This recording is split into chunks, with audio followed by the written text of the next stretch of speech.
All right, guys. I figured I wanted to make this video. I wanted to try to kill two birds with one stone. A lot of folks are continuously asking, especially now. So I'm recording this. This is December 31st, 2022. This is the last day of 2022. This is New Year's Eve.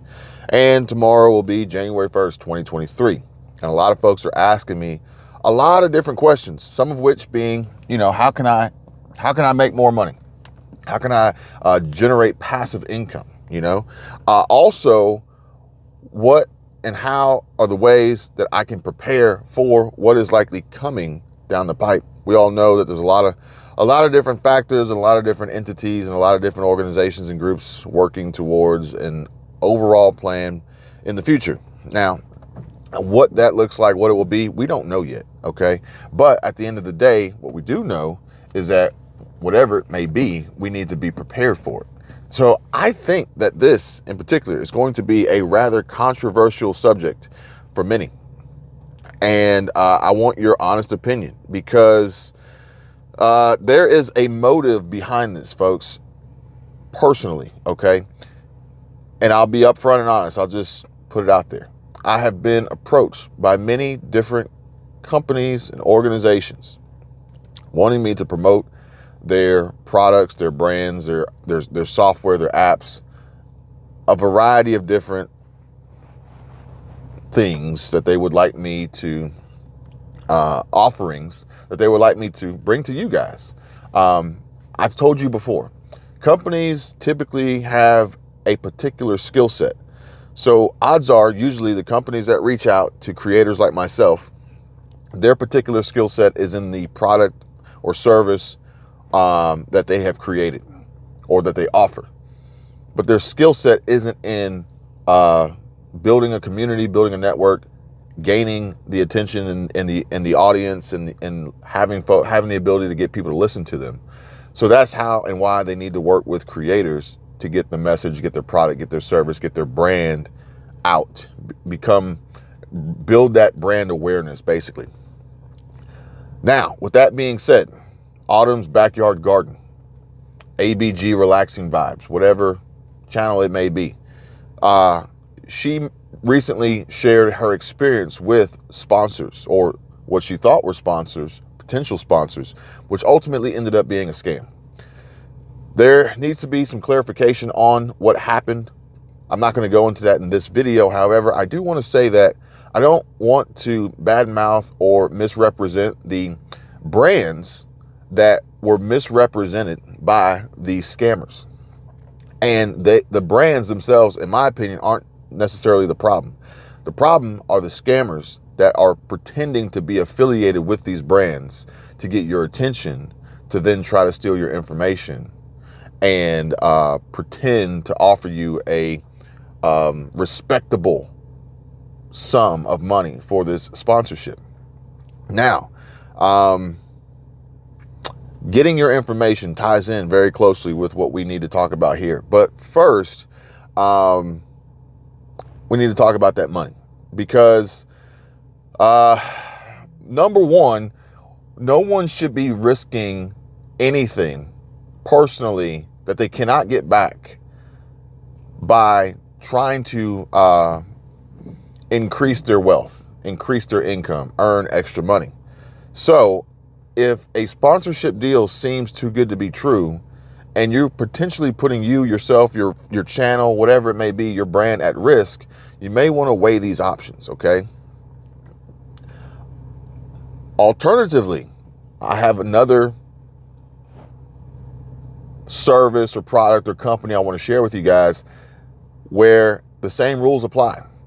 If you're unwilling to lose the investment that you're going to make or potentially make into this passive income producing opportunity, if that's not okay, then you shouldn't do it. Plain and simple.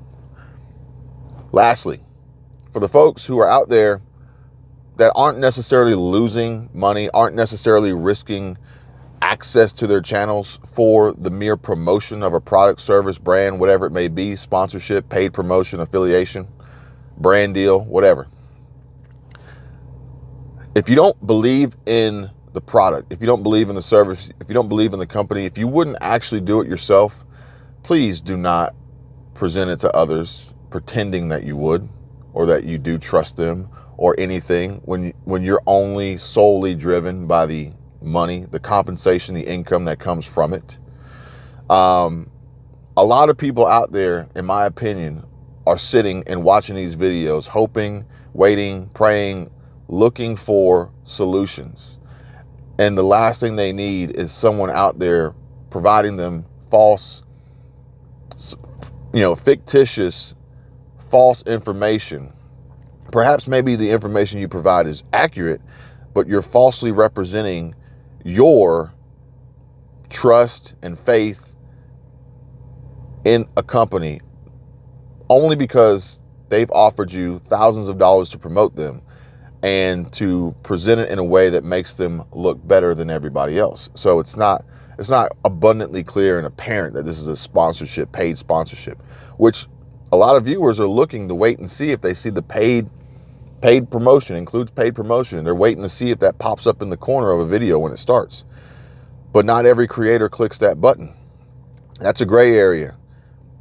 Technically, a creator should click that button to alert the viewers if they've received anything of value to create the video. Now, this is a gray area here. If you guys want to know more, let me know. And or if they don't, at the very least, they should at least express this verbally when the paid promotion portion presents itself within the video. Odds are, if the video is 100% about that product, brand, service, company, whatever it may be, odds are, even if it doesn't say it, they don't click the button, even if they don't tell you, odds are it is. They just chose not to, or they forgot, or whatever it may be. This video is not. I chose to bring you guys this information for a variety of reasons, but mainly because I want to know your opinion. And I feel that the opinion is actually going to be somewhat split. I don't think there's going to be a unanimous decision on how people feel and think about what I have to share with you. Now, with that being said, thank you for watching. Please subscribe to the channel. Give this video a like if you would. Share it with anyone you think it will be of value to. And I suspect that will be almost everybody you know. Now, where do I begin? I have notes here, so that's why I'm looking to the side. I had to drop off Squirrel Tribe. She's over here getting a Brazilian. So she wanted me to drop her off. Let's see here. They want your data and they will pay you for it. So let's think about that. They want your data and they will pay you for it. Now, folks, like I said, people out there are looking for passive income opportunities, and this is going to be presented in the near future for the masses, okay? As long as they continue to work and push and get enough creators and influencers and affiliates to put this message out there, it's going to be widespread. And it's not just one company. There is one company perhaps maybe that's leading the charge, but they're just a first mover. There's rarely ever a monopoly nowadays in these industries. And unfortunately, most of them are built not to last, okay? Think about that. Think about some of these blockchains, these digital wallets, these investment platforms that have failed and that have tanked and have crashed and have wiped out a lot of people's money here recently. They were built originally to do that. But people are already engaging in this activity. The only difference is it's being swapped around with how the compensation is being received. I've told you guys before, if you want to make more money, if you want to have more money, let me restate this. If you want to have more money, spend less. So if you want passive income, if you want to generate passive income streams, and we want to look at this in a similar light to increasing how much money you have, to increase how much you have, spend less. Well, perhaps maybe a passive income stream could be a reduction, a discount on the back end somewhere where you don't have to spend as much on something else, ultimately increasing how much money you have, disposable income you have left over every week, every month, every year, depending on the interval of which you pay. Prime example, is car insurance. I think it was Progressive. It might have been Progressive. It might have been Geico. Might have been Allstate. Maybe State Farm. Or maybe all of them. I don't really remember. And this is why I'm saying whoever does it first is not going to have a monopoly. They're just going to initiate it first. The second may copy. The third may do it better. But ultimately, everybody's going to end up doing it at some point. And honestly, the reason why is because a company created a device and then they sold it to the insurance companies. They sold it to all of them. If we want to get into the daisy chain and the supply chain and how marketing and B2B commerce works, we can in another video. But they introduced this device they plug into a OBD2 port in the vehicles. Any vehicle over, I think it's 96, has an OBD2 port, and they can plug it in. And they'll track your driving, all your driving. They'll track as much data and information that the car will provide to this device and send it to the insurance company. It has advanced since then, and now it's just an app on your phone. So as long as your phone is in a vehicle, which is really kind of odd, because how does your phone know if you're driving or if someone else is driving, if you're a passenger? But either way, they're using this data to track you. And the incentive is that they're going to give you a discount on your insurance depending on how safe you drive. Obviously, the safer you drive, quote unquote, the slower you drive, the less you speed over the speed limit, which is really inaccurate, and how hard you slam on the brakes and how often, and the steering inputs. Most steering is now electronic, so that can be tracked in the apps. So, and the speed is inaccurate because I've got systems on my vehicles that are supposed to alert me and tell me what the speed limits are where I am, but oftentimes they're wrong. So I could be in a 55 mile an hour speed limit, doing 55 mile an hour, maybe 60. But if the app thinks I'm in a 35 or a 40, 45, it's going to tell the app that I'm speeding and I'm not. Ultimately, potentially taking away the discount, they have your data, and now they're going to charge you more. But at the end of the day, they're using your data to entice you with a monetary compensation. It's just that this monetary compensation doesn't come in the form of a check or a direct deposit or a passive income in the traditional sense. It comes in a reduction of your bill, so to speak, a discount. So you ultimately just retain more money. And I think they offer it up front, like, hey, we'll give you a 10 or 15% discount if you agree to it. But then after they track your data for 3, 6, 9, 12 months, then they're going to adjust your premium based on that. And then if you try to take it off, it's like, no, either they're going to drop your insurance or they're going to raise you back up another 15, 20% on top of that. I opt out for it. I'm like, look, I'll just pay more. I don't want y'all tracking my driving because, I like to drive. Is all I'm going to say. So it's already being done. But the question I have for you folks is, how do you feel about it being done? How do you feel about the opportunity of creating a passive income stream that you don't have to work for? You literally just hook up and connect, and you have the ability to receive passive income streams by sharing your healthcare data on the blockchain. Blockchain healthcare data for passive income utilizing Web3 technology. What do you think? Okay. Now, I'm not going to say the name of the company, but this proposal comes with review and recommendations to change your lives and your health, and perhaps more. Do you not think that the car insurance companies wouldn't make recommendations to you on your driving style, habits, locations, times to improve your safety, but ultimately more so limit their liability? The safer you are and or the less time you spend on the road, the more likely they are to retain the premiums that you pay in, the money that you deposit, and less claims that they have to pay out. So I'm not trying to persuade you or, change your opinion on it, but you would have to think that this same process, the same thought process would exist by putting your healthcare data out there for others to see, analyze, and review and make recommendations to improve your health so that you can be less expensive to the insurance companies. Granted, they want you healthier. It's a byproduct. Ultimately, you'll be healthier for you, yourself, your family. But at the end of the day, it's going to make them more money. How? It's going to say they're going to spend less. And remember, if you want more, you can make more, or you can spend less, or both. And that's what they're trying to do.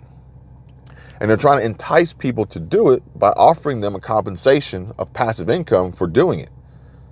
So if you give us your healthcare data, we'll give you dollars. We'll give you money. We'll give you crypto. We'll give you a token. We'll give you something of value in exchange for your data, your consent and your data. Okay. The first healthcare data exchange powered by Web3, and recent studies show that an individual's health record, including insights generated with genomic, phenotypic, and IoT data, is worth anywhere from $1,500 to $5,000. $1,500 to $5,000. Now, granted, it doesn't say how long it would take to earn that. It doesn't say the interval. Is this over a week? Is this over a month? Is this over a year? Is this over the lifetime? I don't know. It just says that recent studies show that an individual's health record, including insights generated with genomic and phenotypic and IoT data, is worth anywhere from $1,500 to $5,000. A healthcare information, HCI, HIPAA compliant exchange, and DAO, USPTO patent pending, designed to work securely with all of your healthcare information, including genomics. Whew. We're really like, again, I'm not trying to persuade your opinion. I really want to know what you guys think about this. Would you be on board for providing this information in exchange for monetary compensation, passive income, or would you not, no matter what, not want to do this? A lot of thoughts are running through my head right now because, we had recently discussed how, there's a program underway that's going to allow for the manufacturing of human beings, basically, babies. Instead of them being born, they'll be made, produced. Genomics. Yeah, interesting stuff. While we also know that there is plans in preparation for new threats to human society, planning and predicted for 2025. Everybody thought 2030, 2025. They're already saying Bill Gates, Melinda Gates Foundation. Watch my last video I put up. Second to last video. Let's see here. Focused on correcting the imbalances in the healthcare data marketplace by supporting individual ownership of healthcare information with direct compensation. So I actually had a conversation. I had talks with the company or representative from the company about bringing this to you guys as an opportunity to earn passive income off of your data, your healthcare data that is already being exchanged. It's just that you're not being compensated for it. Now, granted, there are HIPAA compliance requirements that create some anonymity. You can remain anonymous with this data that's being shared. So ultimately, they know a 30,000 foot view, 50,000 foot view of the data. They just don't know who. And they want to know who. They want to connect the data with the who so that they can then do a variety of different things, reviews and recommendations. We'll just leave it at that, reviews and recommendations. So, but I told them, I said, I'm not 100% sure that you guys, this channel's audience, which I'm very grateful to have, thank you guys so much, would be 100% receptive to the idea of divulging this information on the blockchain in exchange for passive income, money. But I don't want to make that assumption. I don't want to just make that broad assumption. I want to ask you guys what you think, as well as put it out there and let you guys know now that I'm not trying to advise you on what to do, because that's not what I do, not here. I don't do that. But I don't want to restrict you from having access to this passive income opportunity if it's something that you want. And I don't want to inaccurately misrepresent what it could mean if I just threw it out on the channel. Just threw it out on the channel and said, hey, here you go. Today's video sponsor is passive income. Thank you. Passive income is the sponsor of this video. Here you go. You may think, well, since Kevin put it on his channel, since he allowed them to sponsor this video, this is probably a good idea. And I'm not saying it's a good idea. I'm not saying it's a bad idea. What I'm saying is, what I'm really getting at is I want to know what you guys think, because we don't know if this is a good idea or a bad idea yet. We won't know that until a ways down the road. We can look today at a lot of things we have today that initiated years ago and say, that was a bad idea. FTX. We can look at FTX today and say, that was a bad idea. But at the time, people thought it was a good idea. For it and SBF and Sam Bankman-Fried and all these other folks tied into it to end up where it is today, there was a lot of people who thought it was a good idea, only to find out later it was a bad idea. But that's not always the case. That's not always the case, you know. Going back to car insurance. Car insurance seemed like a good idea when you got it. And then you got into an accident. Or then, some, tree fell on your car or whatever it was. And the insurance came through and they paid for it. That was a good idea. It's a good idea. You just won't know until down the road. But we have to pay attention. We have to be smart. We got to be educated. We need more knowledge and more information to make better sound judgment calls on what we want to do with our lives, with our data, with our money, our futures. And that's why I want to know what you guys think. I don't want to just throw it out there and present it to you and folks just jump on it because they hear $1,500 to $5,000, but they're not checking the fine print. It says, it also empowers individuals to decide who can and cannot access their data and which paid studies they would like to participate in. The company is at the intersection of healthcare and IoT data, AI, which is artificial intelligence, and blockchain. We already know no data is safe and secure. There's always going to be the possibility of a risk of a data breach or cybersecurity attack, which I've told you guys before. In my opinion, I want diversity and security. Like, you really can't go wrong. If you're trying to put yourself in a strong financial situation, strong financial position, having diversity in your income, having diversity in your investments, having diversity in your savings, having diversity in your wealth, portfolio, net worth building strategy, you can't go wrong. On top of that, having security is going to be right there with it. Because as everything moves to blockchain, as everything moves to digital, as everything moves to AI, security is going to be much like back in the day, they were throwing gold in a safe to keep it safe. They had security.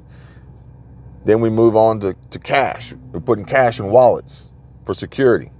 Then we're moving on to credit cards. We got RFID blockers for security. Now we're moving on to cryptocurrency and digital currency. So now we have these cold storage wallets. Security, security, security, security, okay? But even banks get robbed. Even vaults and safes get broken into. Even wallets get stolen and hacked. So we have to know that nothing is 100% secure. Lastly, it says that in addition, it analyzes the data you provide to supply you with specific personalized recommendations within the app. There's a lot of apps out there that make recommendations. It could be a recommendation based on your location and providing you with local restaurants and attractions. It could be an app like MyFitnessPal that tracks your macronutrients and calorie intake to help you on your weight loss and or weight gain journey, depending on what you're trying to do. So these apps, they have their place. They can be helpful. They can be useful from time to time. But at the end of the day, for that to happen, they have to be intrusive. They have to know who you are. They have to know where you are. They have to know what you're doing. They have to learn you. They have to, they need your data for the algorithm, the AI, to make these recommendations and these suggestions. And it's already happening. So we can't sit here and pretend like it's not happening. It's happening, just in somewhat of a supposedly anonymous method. What we're going to see, in my opinion, moving forward, starting now, is trying to get people to voluntarily deliver and release and consent to having this data and this information shared in exchange for monetary compensation. And I want to know what you guys think about that. Let me know. Drop a comment down below. See you guys on the next video. Take care.